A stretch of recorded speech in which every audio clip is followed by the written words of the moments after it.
Hello YouTube. Thought I would just do this short video discussing, does religion cause wars? For instance, is Christianity a violent religion? Has it killed more people and caused more war than let's say your average secular government? What about atheists? What about atheist governments, which according to atheists are going to bring us a utopia? Well, as we know, utopian systems always produce tyranny, always produce genocide. But let's start by looking here at my online database. I'm going to share the link to this so you can look at the same notes that I have here on my online shared OneNote database. It's on the page called Stats Religious Wars. The main resource we're going to utilize here is the Encyclopedia of Wars. So I do expect this to be a short video, nothing too long, but one that you can use as a reference tool and in your discussions, debates, and such online. Another resource that you will find very useful is the BBC War Audit. Here's a link, but of course you can just do a simple search for BBC War Audit. It's not hard to find.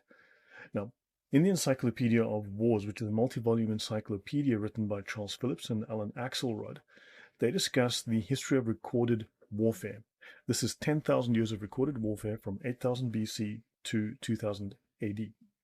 And of their list of 1,763 wars, now this is not battles, these are wars, only a maximum of 123, although the number could be debated between 121 to 123.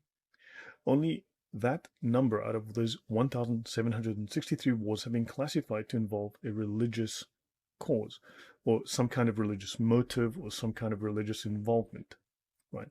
Which ultimately accounts for less than 7% of all wars, and also less than 2% of all people killed in warfare. The short takeaway from this is that religion constrains our behaviors. We are given a moral standard to abide by. And this obviously constrains people because we value people in a certain way, we value certain peaceful behaviors in a certain way. The exception to this is, as always, of course, Islam. Now, for instance, it is estimated that 1 to 3 million people were tragically killed in the Crusades. Now, the Crusades lasted approximately 200 years, right? So if we want to be very, very strict to like the fall of Acre, including the start of the First Crusade, that's about 196 years. So let's use the big number here, okay? So, okay, let's take 365 days and let's multiply that by 196 years. This gives us 71,540 days. Let's take 3 million deaths and we divide that by 71,540 days. We have, let's round that to 42. We have 42 deaths per day, right?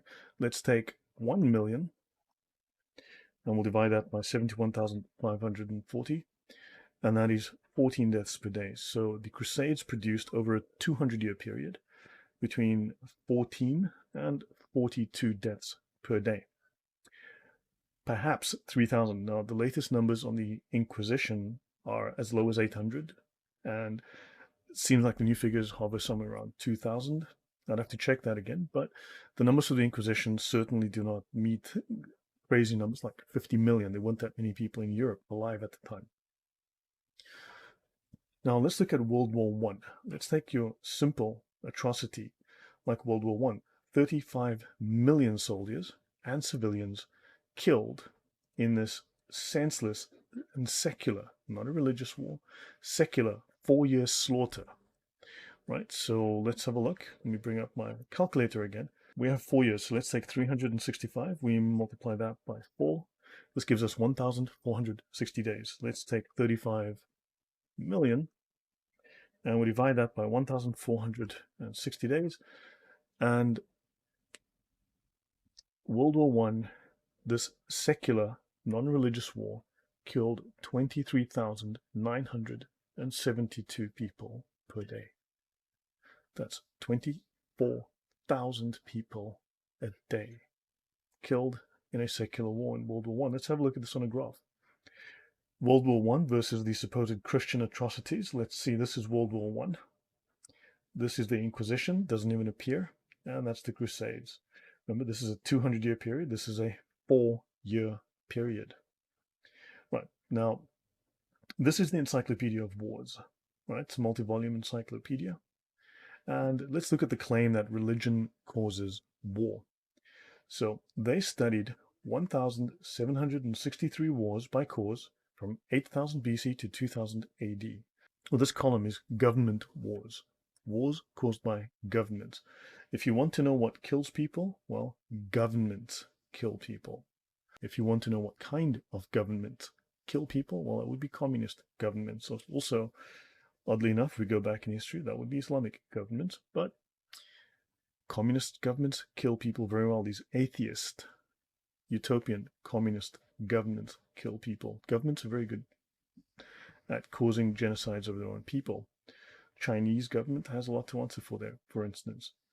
Now, let's have a look here. Religious wars. Let's look at a comparative graph. Religious wars. This number here, this 3.2%, is all religions on Earth combined with their involvement in wars that have a religious component. Whereas we've got here 3.8%, and this is Islam alone. Islam alone has more involvement in warfare and slaughter than all the religions on Earth combined. Hopefully that makes very, very clear. Now, do understand that communism was the largest killer in the 20th century. There were the big five events that really wiped out people in recent history. First and Second World Wars, the Russian Revolution, Communist China, and the Soviet Union. They accounted for 75% of all deaths by atrocity in the 20th century.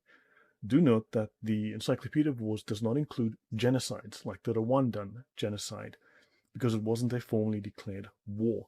So there are large numbers of mass deaths that are not included, right?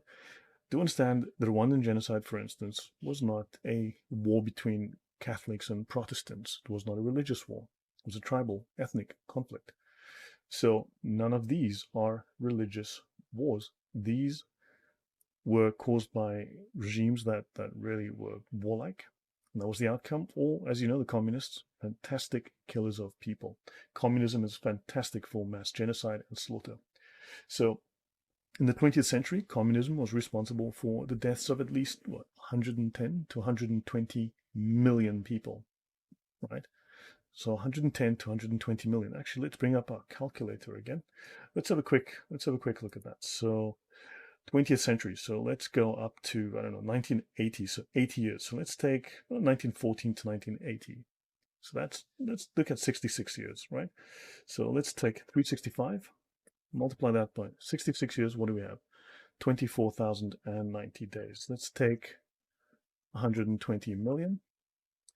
And we divide that by 24,060 days, 5,000 people a day killed by these non-religious events. I'm going to leave you guys to look further into this, right? Again, non-Islamic religious wars, the Islamic wars, which is greater than non-religious wars. And you can see the same numbers here. Look at these non-religious dictators, okay? Look at the lives lost. Stalin, 42 million, Mao Zedong. This number could easily be 60 million. This number is easily over 60 million. Adolf Hitler, 21 million. Chiang Kai-shek, 10 million. Vladimir Lenin, 4 million. Tojo, 4 million. Pol Pot, 2.4 million. So here you go. No Catholics amongst these. Right. So yeah, I'll leave you guys to research this for yourselves, but I hope this was useful in understanding that no, religion does not cause wars. Religion prevents wars. And governments kill people. These crazy secular ideologies kill people. And of course, as you well know, Islam kills people. Anyway, thank you very much, and see you next time.